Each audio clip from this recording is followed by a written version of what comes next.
आकाशवाणी दिल्ली प्रस्तुत करता है विशेष फोन इन कार्यक्रम रेडियो डॉक्टर।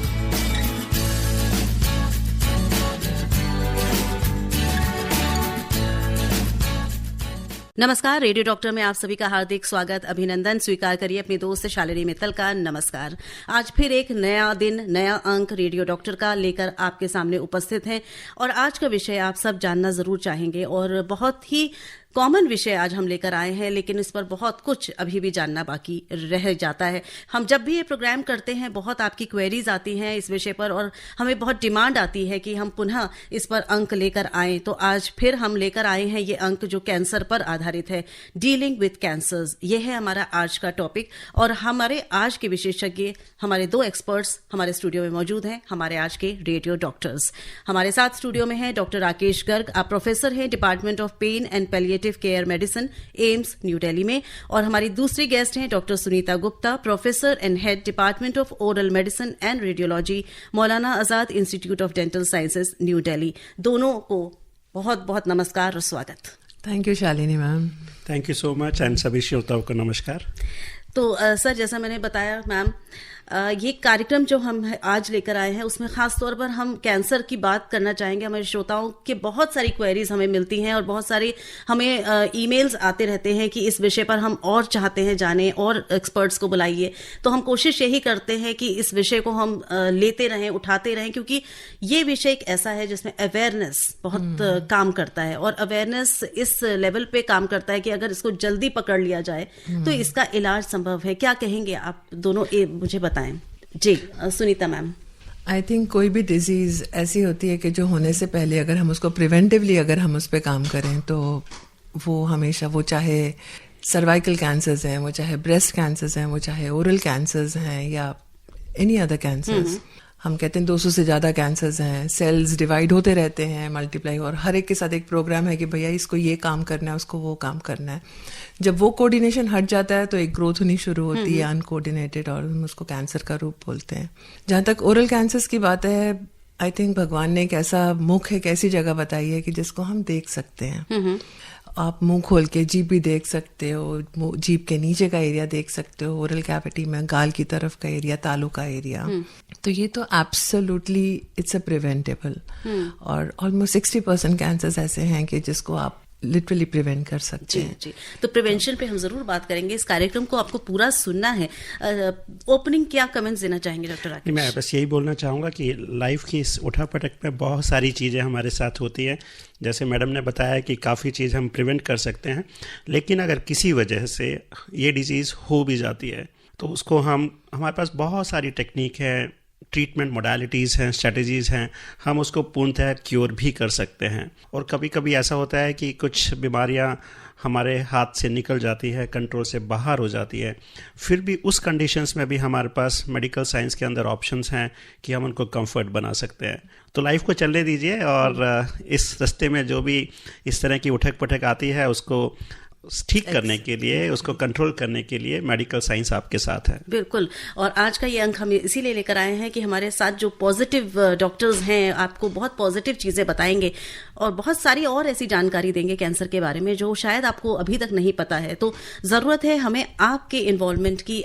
तो जैसा डॉक्टर राकेश ने कहा और जैसा डॉक्टर सुनीता ने कहा, हमें पॉजिटिव रहना है और हमेशा, अगर हम पॉजिटिव तब रहते हैं जब हम इस बीमारी के बारे में संपूर्ण जानकारी रखते हैं, क्योंकि जानकारी ही एक ऐसा हथियार है जो हमें किसी भी बीमारी से लड़ने की शक्ति भी देता है, कॉन्फिडेंस भी देता है। और हमें अपने को सिर्फ बोलते रहना है, ऑल इज वेल। जी हाँ, कल क्या होना है ये तो किसी को नहीं पता, लेकिन आज अगर हमारी तैयारी अच्छी है तो हम कल को फेस कर सकते हैं। बिल्कुल। और जो भी परेशानियां आती हैं उससे उबर सकते हैं। तो यही समझ हमें रखनी है और जानकारी रखनी है, और इसीलिए रेडियो डॉक्टर आपके लिए प्रतिदिन लेकर आता है ये कार्यक्रम जिससे आपको जानकारी मिलती है स्वास्थ्य से संबंधित। अगर आप कुछ पूछना चाहते हैं, डीलिंग विद कैंसर से संबंधित आपका कोई प्रश्न है तो आप हमें फोन करिए या मैसेज करिए। हमारे साथ एक लिसनर जुड़ गए हैं, पहले इनसे बात करते हैं। हेलो जी, मैं राजेंद्र बोल रहा हूँ, करमपुरा दिल्ली से ही। हाँ जी राजेंद्र जी, आप अपना प्रश्न करें।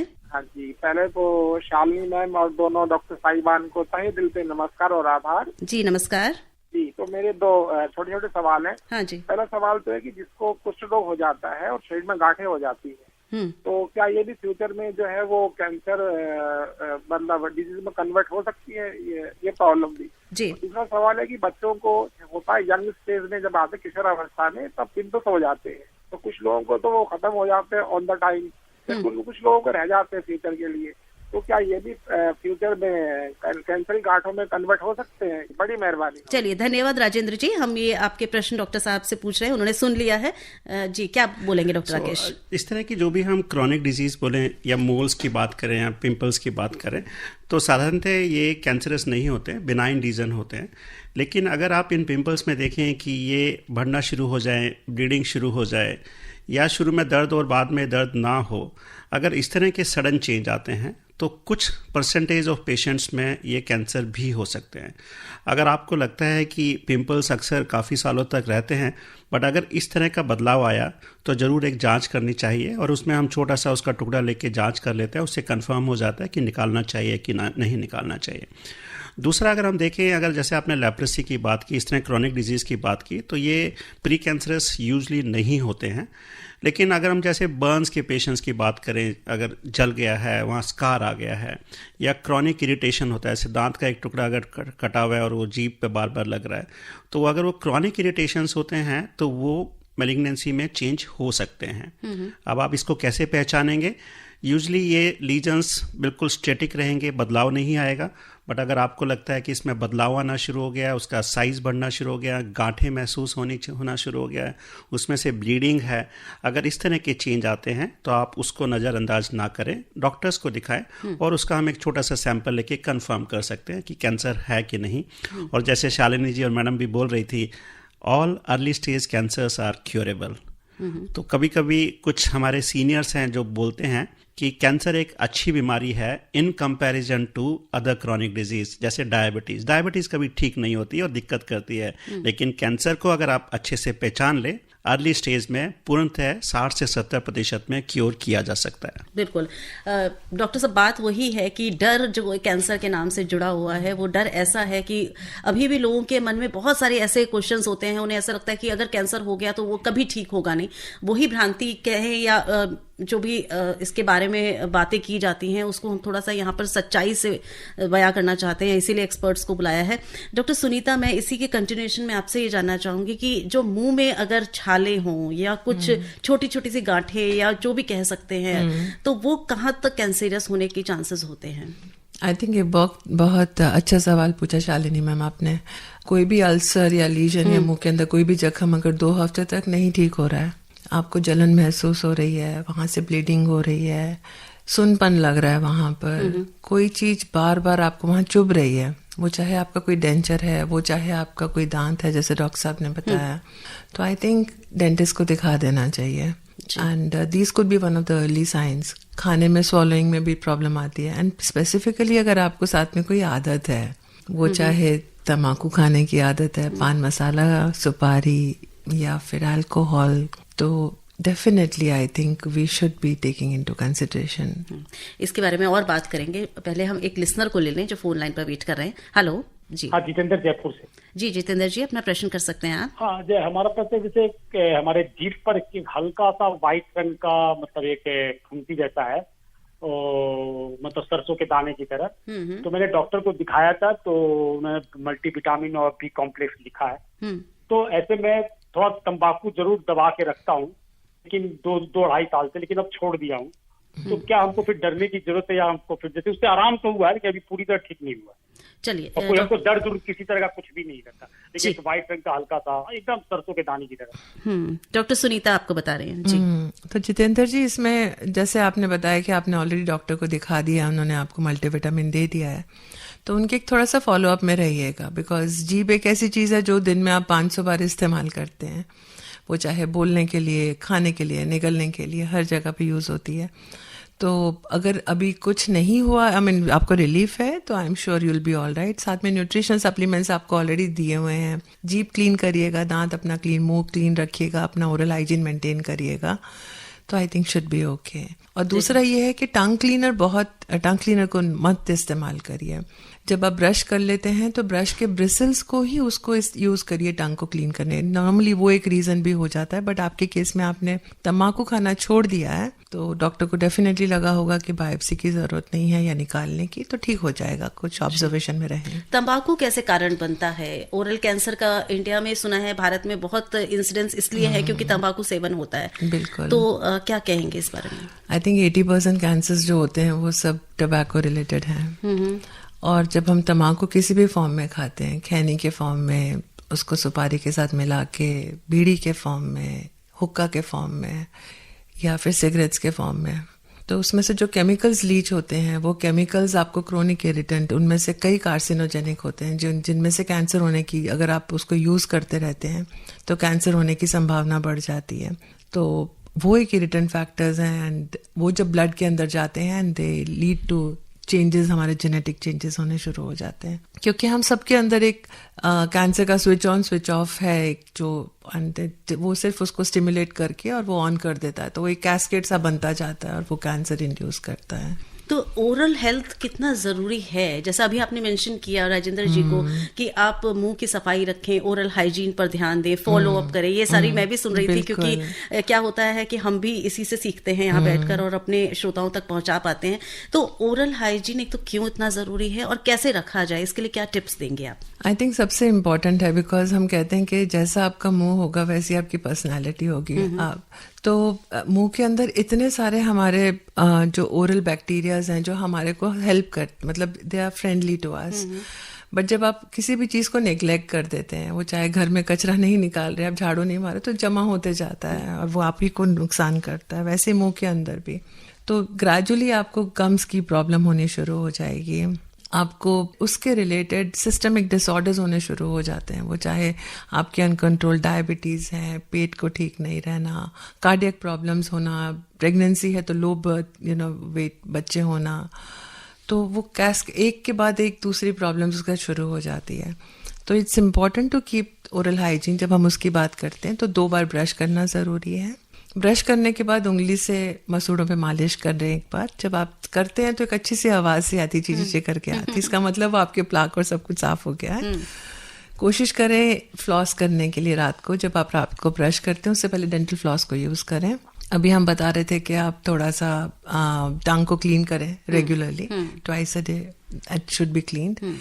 एंड मोस्ट इम्पॉर्टेंट मैं हमेशा बोलती हूँ कि ऑयल पुलिंग का इस्तेमाल करें। उस पर हम पूरा एक प्रोग्राम कर चुके हैं आपके साथ, तो उम्मीद है कि हमारे श्रोता हमारे साथ जुड़े रहते हैं और उनको सारी जानकारी जो हम यहाँ से प्रोवाइड करने की कोशिश करते हैं उसके बारे में जानकारी रखते हैं। हमारे पास मैसेजेस भी आ गए हैं। हमें नीतू ने लिखा है दिल्ली से कि मेरा सवाल ये है कि पूरी बॉडी में रेड तिल जैसे हो रहे हैं, ये क्यों हो रहे हैं? डॉक्टर राकेश, इसके काफ़ी सारे कारण हो सकते हैं। यूजली कभी इम्यूनिटी डेफिशिएंट हो या वाइटामिन डेफिशिएंसी होती है, तो यूजली इन वजह से हो सकते हैं। बेटर रहेगा कि आप एक डर्मेटोलॉजिस्ट को दिखाएं, क्योंकि काफ़ी टाइम जैसे अगर हम सीजनल चेंज अगर देखते हैं तो कुछ लोगों को इस सीजनल चेंज में एलर्जिक भी होता है किसी चीज़ से। वो एलर्जी एनवायरनमेंट रिलेटेड भी हो सकता है, क्लोथ रिलेटेड भी हो सकता है, या घर के अंदर जब हम कोई ऊनी कपड़ा या इस तरह की चीज़ उससे भी हो सकता है।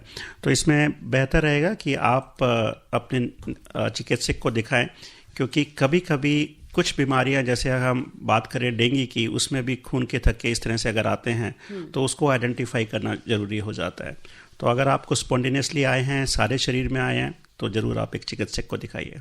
जी, हमारे कई श्रोता हैं जो हमें अपनी रिपोर्ट भेज रहे हैं या फोटोज़ भेज रहे हैं, तो मैं आपसे रिक्वेस्ट करना चाहूँगी कि हम इसे यहाँ पर नहीं ले पाएंगे। आप अपना प्रश्न पूछें सिर्फ व्हाट्सएप के माध्यम से, और वो भी शॉर्ट में तो अच्छा रहेगा, क्योंकि बहुत मैसेजेस हमारे पास आते हैं। यशपाल जी ने हमें लिखा है द्वारका दिल्ली से, नमस्कार कर रहे हैं आपको और बोल रहे हैं कि बहुत इंपॉर्टेंट टॉपिक आज आपने लिया है। क्वेश्चन ये है कि today there is a trend of preserving cord blood या stem cells immediately after the birth of the baby to treat the child in future in case of any medical issues including cancer. Is it really helpful? Secondly, please advise on immunotherapy in treatment of cancer. ये मैं बाद में बात करना चाह रही थी treatment पक्ष पर, क्योंकि हमारे श्रोता ने लिख लिया है, तो हम यहीं पे डिस्कस करते हैं इसको। जहाँ तक हम स्टेम सेल की बात करें, ये एक अच्छी मोडालिटीज़ हैं जो काफ़ी कैंसर्स के अंदर इस्तेमाल की जाती है उनको ट्रीट करने के लिए। लेकिन जैसे आपने पूछा कि क्या सभी को ऐसा करना चाहिए, तो ऐसा एडवाइजेबल नहीं है कि सभी बर्थ के दौरान प्लेसेंटा से स्टेम सेल निकाल के प्रिजर्व करें, क्योंकि कॉस्टली है। लेकिन हाँ, अगर आपको लगता है कि आपके परिवार में कुछ ऐसी जेनेटिक डिजीज़ हैं जहाँ पर स्टेम सेल का रोल है, तो वहाँ पर ज़रूर सजेस्ट करते हैं कि आप उस टाइम स्टेम सेल को स्टोर कर लीजिए और उसको जब जरूरत पड़ती है यूज़ कीजिए। साधारणतः अगर लाइफ लॉन्ग देखें तो most of the patients for other disease will not require, so don't we will not suggest everybody to use it on a blanket that everybody should store the stem cells. Okay. Second, आपने पूछा है कि immunotherapy, I think हम details में लेंगे जब हम cancer की बात करते हैं। और मैंने जैसे शुरू में बोला कि 60 से 70% कैंसर को क्योर किया जा सकता है। जब हम क्योर की बात करते हैं तो हमारे पास 3 मोडालिटीज़ होती है, या तो हम सर्जरी करें, या हम कुछ दवाइयाँ दें, या हम सिकाई करें। Surgical oncology, radiation oncology and medical oncology. जब हम दवाइयों की बात करते हैं तो कुछ समय पहले, कुछ साल पहले हम बात करते थे, आपने नाम सुना होगा कीमोथेरेपी की। कीमोथेरेपी के कुछ साइड इफेक्ट ज़्यादा होते थे, वो नॉन स्पेसिफिक होती थी। तो आजकल कुछ टारगेटेड थेरेपीज़ आ गई है, एक नाम मैं ऐड कर रहा हूँ। कुछ इम्यूनोथेरेपीज़ आ गई हैं, कुछ एंटीबॉडीज़ आ गई हैं। तो ये कैंसर सेल्स को चुन चुन के मारते हैं। अगर हम कुछ दवाई शरीर को देते हैं तो वो सारे शरीर के सारे शरीरों पे काम करता है। बट अगर हम चाहते हैं हमारे पास कुछ ऐसी दवाई हो जो सिर्फ कैंसर्स पे काम करे, तो वो एक फोकस कुछ दवाइयाँ हमारे पास आ गई हैं जिसे हम टेस्ट करके देखते हैं। इसी चीज़ को हम इम्यूनोथेरेपी बोलते हैं, टारगेटेड थेरेपीज़ बोलते हैं, मोनोक्लोनल एंटीबॉडीज़ बोलते हैं। लेकिन हर कैंसर का एक ट्रीटमेंट मोडालिटी होता है। जब आप कैंसर की ट्रीटमेंट कराते हैं तो कुछ जांच कराई जाती है और उसके बेसिस पे आपके ऑन्कोलॉजिस्ट डिसाइड करते हैं that this is the best possible treatment for you. आप अपने आप ऐसा मत सोचिए कि उसको मुख का कैंसर था, उसको ये दवाई ने बेनिफिट किया तो मैं भी इसकी 5-6 साइकिल्स ले लेता हूँ, क्योंकि हो सकता है कि आप में बिल्कुल काम ना करें और ये सारी कॉस्टली मेडिकेशंस होती हैं। Number 1। Number 2, again we are saying it, please do not delay the treatment for starting some self medications. Contact your oncologist at the earliest, because at the early stage these diseases are treatable. जी, आपने एक बात का जिक्र किया doctor Rakesh की ऐसी therapies आ गई हैं अब कि वो टारगेटेड होती हैं और सिर्फ कैंसर सेल्स पर ही उसका प्रभाव होता है। क्योंकि हम सुनते रहते हैं कि जब हम ट्रीटमेंट लेते हैं कीमोथेरेपी तो उसमें जो अच्छे सेल्स हैं, गुड सेल्स हैं, वो भी डिस्ट्रॉय हो जाते हैं। उसी के कारण बहुत सारे साइड इफेक्ट्स भी आते हैं। तो क्या इस पर ओवरकम किया जा चुका है कि इस तरह के जो मैंने न्यूज़ में पढ़ा था कुछ इंजेक्शंस भी आए हैं, तो क्या वो सक्सेसफुली टेस्टेड हैं?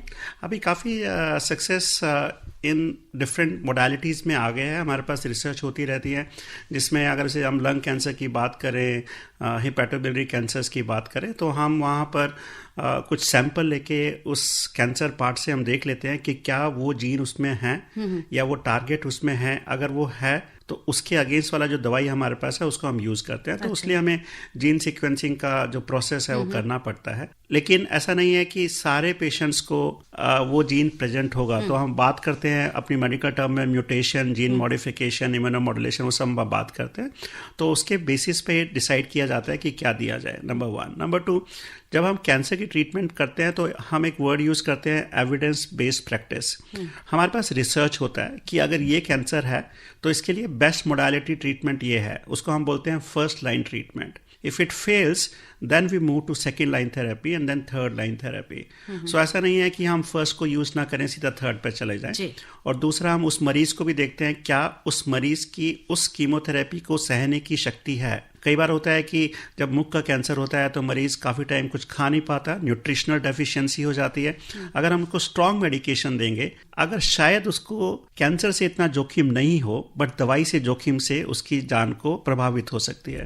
तो ये सारा कुछ हम एक मरीज को माध्यम रखते हुए उसके लिए क्या बेस्ट पॉसिबल ट्रीटमेंट रहेगा, एविडेंस क्या है हमारे पास, वो हम डिसाइड करते हैं। तो सभी श्रोताओं के लिए यही रहेगा कि हमारे पास ऑप्शन तो बहुत सारे हैं, बट आप ये भी मत सोचिए कि मेरे लिए इम्यूनोथेरेपी अगर डॉक्टर ने कीमो दिया तो शायद वो अच्छा नहीं है। क्योंकि आपके लिए आपका जो कैंसर का स्टेज है, जो कैंसर की हिस्टोपैथोलॉजी आई है या उसमें जो हमने फर्दर टेस्ट किए, उसके हिसाब से जो बेस्ट पॉसिबल ट्रीटमेंट है वो आपको दिया जाएगा। जी, हमारे एक लिसनर है जो हमसे कुछ पूछना चाहते हैं, फोन लाइन पर है।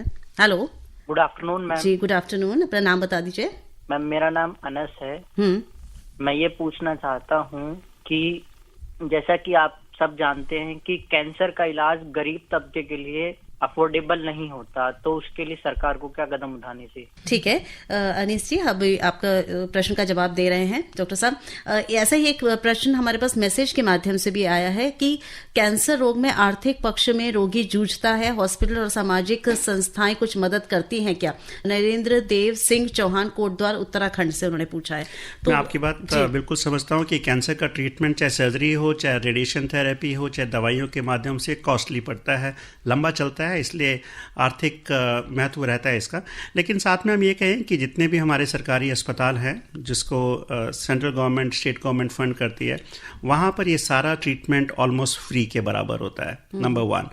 नंबर 2, काफ़ी सेंट्रल गवर्नमेंट, स्टेट गवर्नमेंट की तरफ से काफ़ी हेल्थ केयर पॉलिसीज़ चलती हैं। जैसे सेंट्रल की बात करें, एक आयुष्मान भारत है, हर स्टेट ने अपनी कुछ पॉलिसीज़ चलाई हुई हैं जहाँ पर आपको कैंसर ट्रीटमेंट के लिए भी कुछ फंड मिलता है। तो आप जब डॉक्टर्स के पास जाएंगे तो वहाँ पर हमारे पास लिस्ट होती है, 15-20 ऐसी स्कीम्स हमें पता है जहाँ पर आपको फ़ंड दिया जा सकता है। साथ में हम बात करें कि हर अस्पताल के अंदर एक पुअर पेशेंट फंड भी होता है जो कि हॉस्पिटल के इंटरनल सोर्सेज से इकट्ठा किया जाता है। कई बार हमारे पास ऐसे भी होते हैं जो हमारे पेशेंट्स ठीक हो जाते हैं, वो कुछ डोनेट करना चाहते हैं, तो वो फंड भी एक हमारे पास इकट्ठा हो जाता है। तो आप चिंता नहीं कीजिए, मैं समझता हूँ कि आर्थिक इश्यूज हैं, बट साथ में हमारे भारतवर्ष में आपके पास बहुत सारे फाइनेंशियल सपोर्ट सिस्टम हैं। आप जब जाएंगे अस्पताल के अंदर तो आपको वो सुविधा जरूर मिलेंगे। And I am sure that I have not seen any patient not getting the treatment because of the financial constraints. जी, तो बहुत अच्छी बात ये डॉक्टर साहब ने बताई। सिर्फ आपको पहुंचना है, हॉस्पिटल पहुंचना है और सही समय पर पहुंचना है। यहाँ पर एक छोटा सा ब्रेक लेंगे, लौट कर आएंगे। सुनते रहिए रेडियो डॉक्टर। आप सुन रहे हैं विशेष फोन इन कार्यक्रम रेडियो डॉक्टर। Welcome back. आप सुन रहे हैं कार्यक्रम रेडियो डॉक्टर, और रेडियो डॉक्टर में आज हम बात कर रहे हैं कैंसर से कैसे हमें निपटना है। डीलिंग विद कैंसर, ये हमारा आज का टॉपिक है। हमारे गेस्ट हमारे साथ हैं डॉक्टर राकेश गर्ग और doctor Sunita Gupta. Phone line पर हमारे जो श्रोता वेट कर रहे हैं उनसे बात करते हैं। हेलो जी, नमस्कार। जी नमस्कार। मैं जयकिशन अग्रवाल साइकिल मार्केट चांदनी चौक से बात कर रहा हूँ। जी अग्रवाल साहब, स्वागत है कार्यक्रम में, अपना प्रश्न पूछ लीजिए। भी व्यक्ति हो या महिला हो या पुरुष हो, अगर उसको कैंसर हो जाता है और उसकी जब इलाज चलता है और कीमोथेरेपी वगैरह सब होती है, तो उसके पूरे बाल जो हैं वो खत्म हो जाते हैं और वो सर की टाट गंजी हो जाती है। तो क्या उसका कैंसर ठीक होने के बाद क्या उसके सर पे बाल आ सकते हैं या नहीं आ सकते हैं? नंबर 1। नंबर 2, अगर किसी महिला को कैंसर है और उसके होने वाले बच्चे को क्या वो अपना दूध पिला सकती है या नहीं पिला सकती? और तीसरा मेरा क्वेश्चन ये है कि अगर किसी महिला को ये पता चले कि मेरे ब्रेस्ट में कैंसर हो गया है और उसका ऑपरेशन हो गया है एक ब्रेस्ट का, उसके बाद फिर ब्रेस्ट में कैंसर हो जाता है, उसकी एक ब्रेस्ट निकाल दी जाती है, उसके बाद दूसरी ब्रेस्ट के बीच में और पहली ब्रेस्ट के बीच में 3 इंच का फर्क होता है, तो दूसरी ब्रेस्ट में फिर क्यों हो जाता है? और एंड में इलाज होने के बाद उसकी दूसरी ब्रेस्ट भी काट दी जाती है, तो ऐसा क्यों होता है? क्या इसका ट्रीटमेंट हमारे हिंदुस्तान में नहीं है? कृपया बताएं। चलिए, बहुत सारे प्रश्न हैं आपके। बहुत बहुत धन्यवाद हमारे साथ जुड़ने के लिए, प्रश्न करने के लिए। हम कोशिश करते हैं कि आप तक हम सही बात, आपका जवाब पहुंचा सकें। पहली बात डॉक्टर साहब की, जैसा हम बात भी कर रहे थे कीमोथेरेपी की, आपने बात की थी, तो जब कीमोथेरेपी दी जाती है तो बाल झड़ते हैं, ये हम सब जानते हैं। तो ये जानना चाह रहे थे कि क्यों ऐसा होता है और क्या जब थेरेपी बंद हो जाती है तो बाल वापस आ जाते हैं? बिल्कुल, जैसे हमने बताया कि कैंसर जब होता है तो कीमोथेरेपी देते हैं तो सभी सेल्स पे काम करता है, और हमारे जो बाल हैं उसके फॉलिकल्स बहुत रैपिडली करते हैं, तो उस पर ज़्यादा असर आता है, इसलिए वो झड़ जाते हैं। और जैसे कैंसर की ट्रीटमेंट खत्म होती है तो दोबारा आने शुरू हो जाते हैं। लेकिन दूसरा ये भी सोचिए ना, आजकल तो फैशन है ना, थोड़ा सा सब लोग अपना बाल बिल्कुल बाल करा लेते हैं, they enjoy the life. So don't worry, sometimes people look more smarter without hairs. And even I was coming today, so I got one patient who she was receiving chemotherapy and she was bald, so I had one small wig with me which was donated by some patient, so I gave it to her just 1 hour back before coming here, and she was so happy. So now we have so many good wigs which people can wear and use it and have a different hairstyle, so don't worry, this is a small thing. और जो उन्होंने 2-3 questions और जो पूछे कि पुनः क्यों हो जाता है, ये भी एक बहुत बड़ा प्रश्न है, क्योंकि जब इलाज चलता है, इलाज पूरा होता है और ये डॉक्टर्स भी ये कह देते हैं कि अब आपको कैंसर नहीं है, फिर भी फॉलोअप होता है, और फॉलोअप के बाद फिर कई बार ऐसा देखने में आता है कि ये फिर से अटैक करता है। और दूसरी एक तीसरा प्रश्न ये था कि क्या फीड की जा सकती है, क्या दूध पिला सकती है अगर किसी को कैंसर है, तो इस पर भी थोड़ा सा बताएं। शालिनी जी, जो आपने एक लास्ट बात बोली, मैं उसको एक दोबारा से रिपीट करना चाहूँगा क्योंकि उसमें बहुत इंपॉर्टेंट मैसेज है।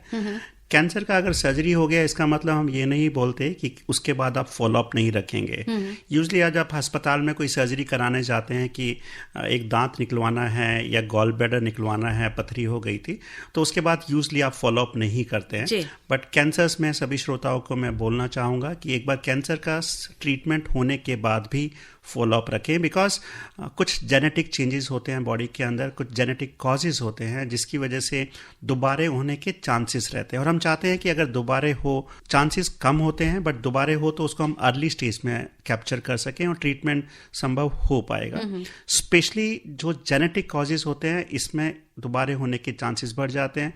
या फिर जब हम सर्जरी करते हैं जो थोड़ा सा फैला हुआ होता है, बड़ा मांस होता है, हम निकालने की कोशिश करते हैं तो हम आसपास से थोड़ा सा नॉर्मल हिस्सा भी निकाल देते हैं ताकि कैंसर रिकस ना हो।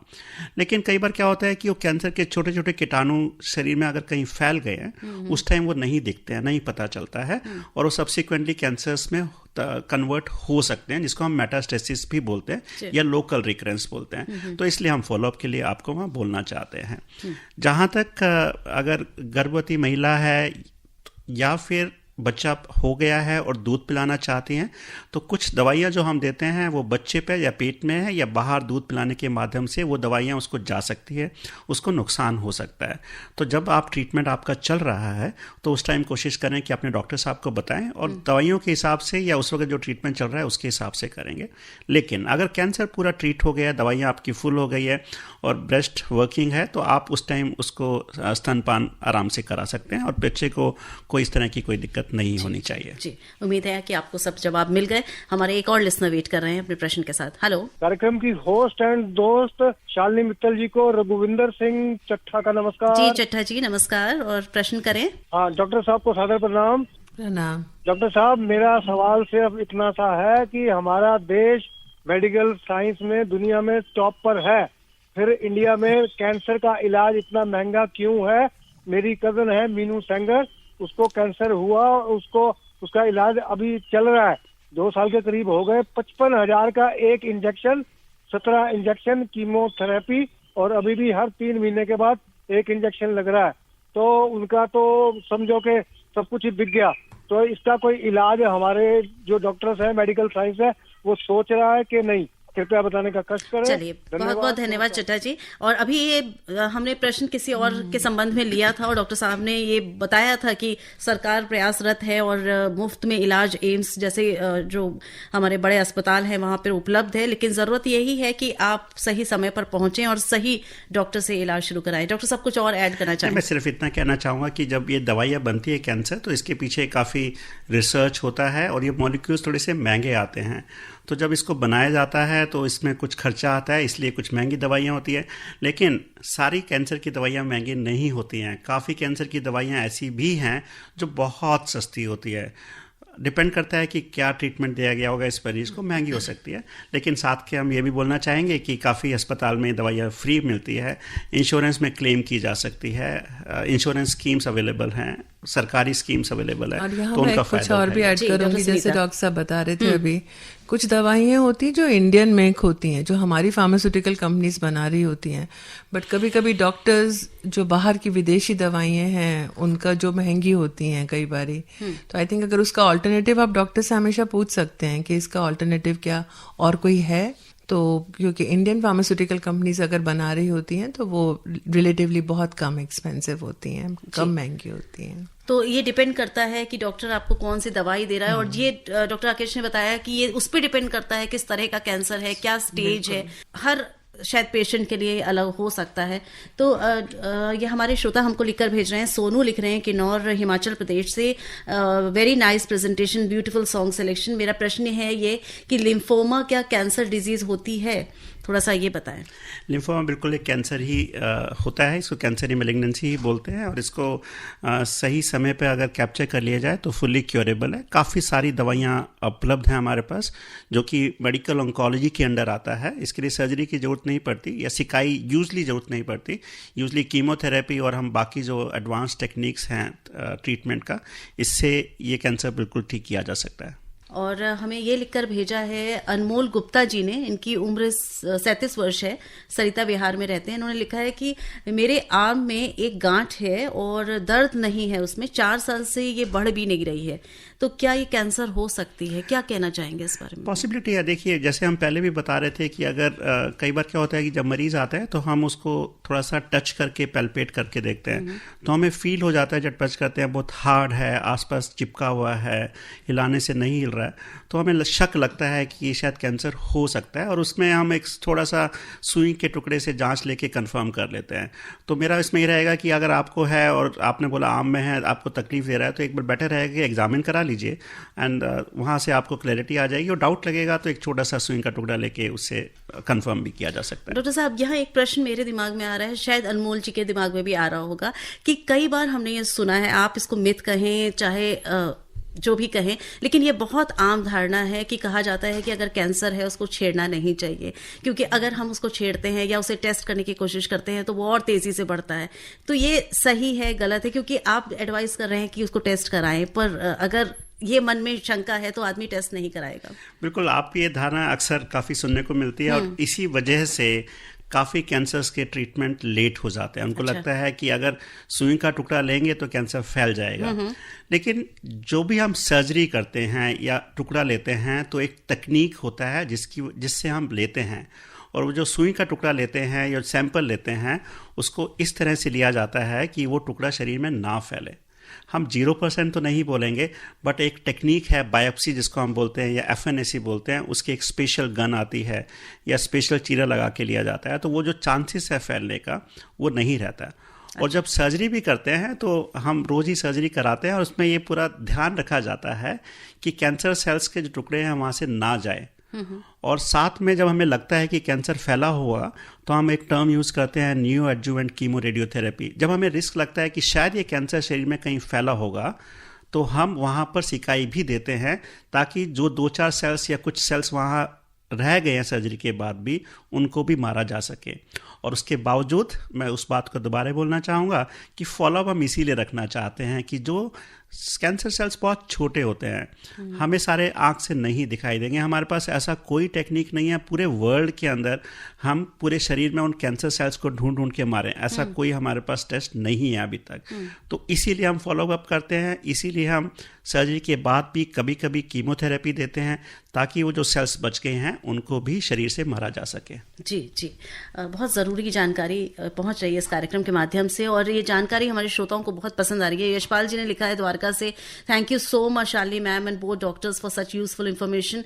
Please try to continue live radio doctor as much as possible. बहुत बहुत धन्यवाद यशपाल जी, हमारे इस तरह से उत्साहवर्धन करने के लिए और हमारे साथ प्रतिदिन इस कार्यक्रम में जुड़े रहने के लिए। और ये हमें लिखकर भेजा है हमारे दूसरे जो श्रोता है कि उन्हें ये कार्यक्रम बहुत पसंद आ रहा है। अभी मैं नाम आपको जरूर बताऊंगी। जिंदगी हर कदम एक जंग है, पर जीत जाएंगे हम अगर संग हैं हम सब। और बिल्कुल हम सब साथ हैं, क्योंकि हमें इससे जीतना है। जी हाँ, कैंसर की ये लड़ाई है और हम सब की लड़ाई है, इससे हमें जीतना है और हम जीत के रहेंगे। और इसके लिए चाहिए होती है एक सही जानकारी जो आप तक पहुंच रही है रेडियो डॉक्टर के माध्यम से। ऐसा हमारे श्रोता भी बता रहे हैं। ओखला संगम विहार से रणधीर गुप्ता, बबीता रानी गुप्ता लिख रहे हैं, डॉक्टर राकेश गर्ग, डॉक्टर सुनीता गुप्ता, आप दोनों को सादर प्रणाम। आज का जो विषय है उस पर ये कार्यक्रम जो आधारित है, बहुत सारी जानकारी प्राप्त हुई, कार्यक्रम बहुत अच्छा लग रहा है, और इस महत्वपूर्ण जानकारी के लिए आप दोनों को बहुत बहुत धन्यवाद। धन्यवाद तो हम भी देंगे, पर कार्यक्रम के अंत में, क्योंकि आपने इतना समय निकाला है, हमारे श्रोताओं से आप रूबरू हो रहे हैं। ये बताइए डॉक्टर सुनीता, मैं आपसे जानना चाहूंगी, प्रिवेंशन इज ऑलवेज बेटर। तो क्या ये हमारे एक श्रोता भी पूछ रहे थे कि क्या हम इस बीमारी से बच सकते हैं? इन्होंने हमें काफी सारी चीजें लिखकर भेजी हैं, नाम नहीं लिखा है, बहुत सारी चीजें लिखी हैं। इन्होंने लिखा है क्या हम इससे बच सकते हैं, इज इट पॉसिबल? बिकॉज जहाँ तक हम जैसे डॉक्टर साहब बता रहे थे कि हर चीज़ का प्रिवेंशन हो सकता है, सिमिलरली ओरल कैंसर्स की बात करें तो जो ओरल प्री कैंसरस कंडीशंस होती हैं जिनको हम OPMDs oral potentially malignant disorders बोलते हैं, अगर उनको पकड़ लिया जाए पहले तो वो कैंसर होने से बच जाता है।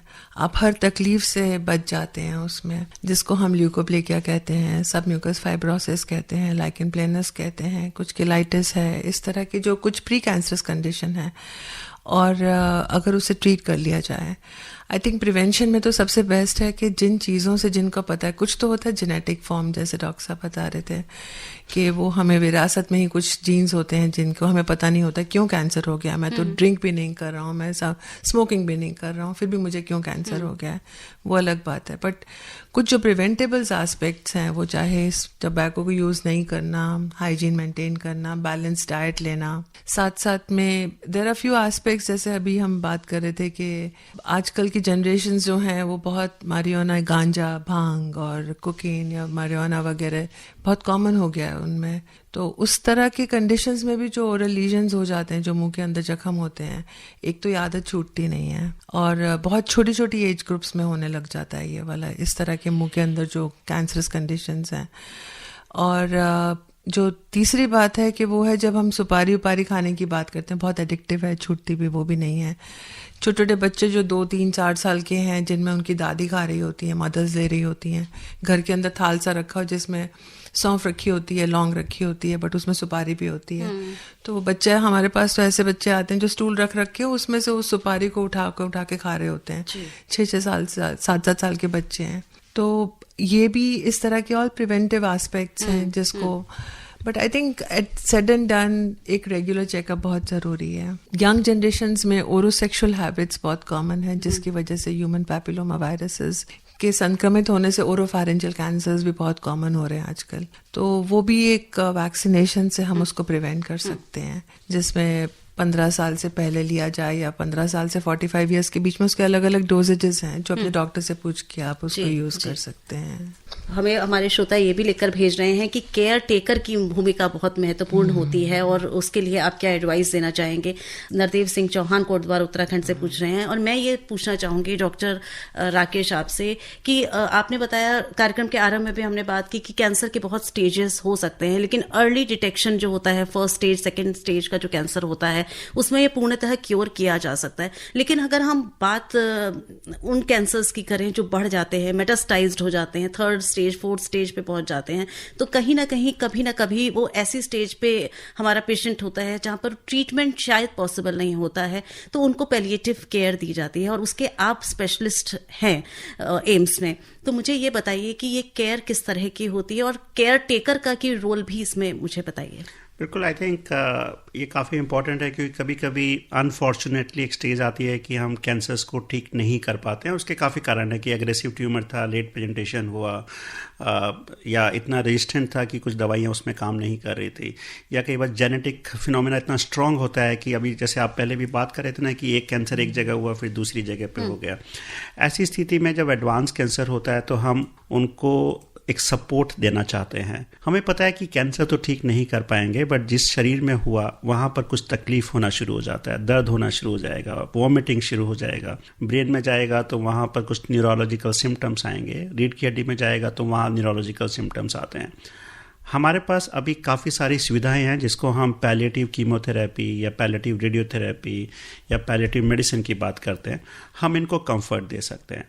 फाइनली हम मेडिकल साइंस में हम कोई भी ट्रीटमेंट करते हैं, हम क्या चाहते हैं?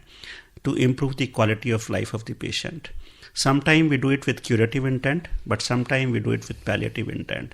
So जो I will say unfortunate patients जिनको हम ठीक नहीं कर पा रहे हैं, उनके और उनके परिवार के लिए भी हम बोलना चाहेंगे कि पूरे भारतवर्ष में अभी पैलिएटिव केयर काफ़ी अच्छे से अमर्ज होना शुरू हो गया है। आप काफ़ी सारे सेंटर्स हैं, अगर वहाँ जाएंगे तो हमारे पास काफ़ी मेडिकेशंस हैं, ब्लॉक्स लगाते हैं, पैलिएटिव थेरेपीज देते हैं, वहाँ से आपके सिम्टम्स कम हो जाएंगे। मैं बोलना चाहूँगा कि कभी कभी एक ऐसा समय आता है कि हम लाइफ तो नहीं बढ़ा सकते, बट जितना लाइफ है उसमें कुछ अच्छा लाइफ दे सकते हैं. So this is what the palliative care is. And एक अच्छी बात इंडिया में ये है कि हमारा कल्चर अभी भी प्रिजर्व्ड है. Whatever we say, we have a joint families, we have a good support system from the volunteers in the community. And this is what the role of caretaker that you are asking is important. In patient को क्या चाहिए होता है? थोड़ा सा एक support system चाहिए होता है. जब ये पेशेंट्स हमारे पास आते हैं हमारे पैलिएटिव ओपीडी में, हम उनके फैमिली मेम्बर्स को एम्पावर करते हैं कि आप इनकी इस तरह से देखभाल कीजिए. हम नहीं चाहते कि बार बार वो अस्पताल आएँ, छोटी छोटी चीज़ों के लिए आए. तो हम उनको, पेशेंट को भी और फैमिली मेम्बर्स को भी एम्पावर कर देते हैं. You don't need a trained professional at home. If you just learn a little bit of it, I think it's manageable at home. And we as palliative medicine professional, we usually empower these peoples, and there are in fact a couple of training programs that we do to teach them. Say for example, if somebody is having say oropharyngeal carcinomas and there are a lot of secretions, we just teach them how to do suction at home. If somebody has a tracheostomy, सांस का नली गले में डाल देते हैं, हम उनको घर पे ही सिखाते हैं कि उसको कैसे सफाई रखना है. किसी को अगर आंत का कैंसर है, स्टोमा बना दिया, तो हम घर पे ही सिखाते हैं कैसे उसकी थैली बदलनी है या कैसे उसको इनीमा देना है. तो इस चीज़ के लिए उनको आने का जरूरत नहीं है. तो केयर टेकर की हम बात कर रहे थे, बहुत सिंपल से प्रोसीजर होते हैं. वो सीख जाएंगे तो अपने मरीज को थोड़ा सा सपोर्ट दे पाएंगे, उनकी क्वालिटी ऑफ लाइफ बेहतर हो जाएगी. और यही एक पैलिएटिव मेडिसिन का उद्देश्य रहता है. जी बिल्कुल. और पैलिएटिव केयर एक पार्ट है ट्रीटमेंट का, और बहुत बड़ा पार्ट है कैंसर ट्रीटमेंट का. और हम इसके लिए धन्यवाद देना चाहेंगे. एम्स से आप इसमें लगे हुए, निरंतर आप ये सेवाएं दे रहे हैं. हमारे बहुत सारे पेशेंट्स आपसे लाभ ले चुके हैं. मैडम ये भी बताइए, चलते चलते हमारे पास समय कम है, कि आपने बताया कि बहुत सारे चीज़ें हैं जो प्रिवेंट किया जा सकता है. वैक्सीनेशन की बात की. मुझे सिर्फ ये बताइए, हमारे बहुत सारे ऐसे श्रोता हैं जो टबैको लेते हैं या धूम्रपान भी करते हैं. तो वो धूम्रपान आपने नहीं अभी तक कवर किया, तो मुझे हमारे श्रोताओं को बताएं कि धूम्रपान ना करें, और क्यों ना करें वो आप बताएं, बिकॉज आप कहेंगे तो उनको समझ में आएगा. बिल्कुल. आई थिंक किसी भी फॉर्म में टबैको को रिफ्रेन करें. और अगर टबैको के साथ आप अल्कोहल ले रहे हैं तो वो और भी ज़्यादा खतरनाक, उसका पोटेंशियल कैंसर होने का और भी ज़्यादा बढ़ जाता है. क्योंकि जब कैंसर है वो उसमें से ग्लूटाल्डिहाइड और अलग अलग केमिकल्स रिलीज होने लग जाते हैं. हर परत को वो पतला कर देते हैं, जहाँ से आपका टबैको का भी जब साथ में सेवन करते हैं तो वो भी बहुत, उसके भी केमिकल्स जो लीचेस होते हैं, मतलब कार्सिनोजन जो लीच होते हैं, वो भी बहुत जल्दी ब्लड में जाते हैं. बीड़ी बहुत छोटी है, उसका गर्मी बहुत ज़्यादा अंदर जाती है. आजकल बहुत फैड है लड़कियों में भी और लड़कों में भी, यंग में, कि आपने स्मोक कर लिया तो आपको भूख नहीं लगती तो आपका वेट नहीं बढ़ता है. तो आई थिंक ये सब बहुत मिथ है, बिकॉज हम इतने सारे केसेस देखते हैं जो कैंसर के अलावा टीबी जैसी बीमारी से भी ग्रस्त हैं, स्पाइन की tuberculosis, abdomen tuberculosis, because nutritional depletion है. सेल्स को चलने के लिए उनको एनर्जी तो, पेट्रोल तो चाहिए ना. So I think all these things needs to be refrained, वो किसी भी फॉर्म में टबैको. और सबसे important, don't use any herbal based toothpaste. I always say that. चलिए, बहुत बहुत धन्यवाद देना चाहेंगे अपने दोनों एक्सपर्ट्स को कि वो यहाँ आए हैं, इतनी महत्वपूर्ण जानकारी आप सबके साथ शेयर की, आपकी समस्याओं का समाधान किया.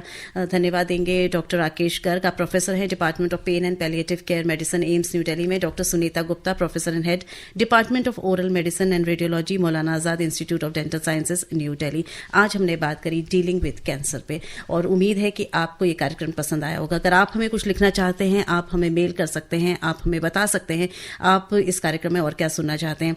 और अब इजाजत दीजिए अपनी दोस्त शालिनी मित्तल को. स्वीकार करिए. नमस्कार और बहुत बहुत थैंक यू दोनों doctors. Thank you Shalini Mittal ma'am, thank you. अभी आप आकाशवाणी दिल्ली से विशेष फोन इन कार्यक्रम रेडियो डॉक्टर सुन रहे थे. कार्यक्रम की प्रस्तुतकर्ता थी शालिनी मित्तल.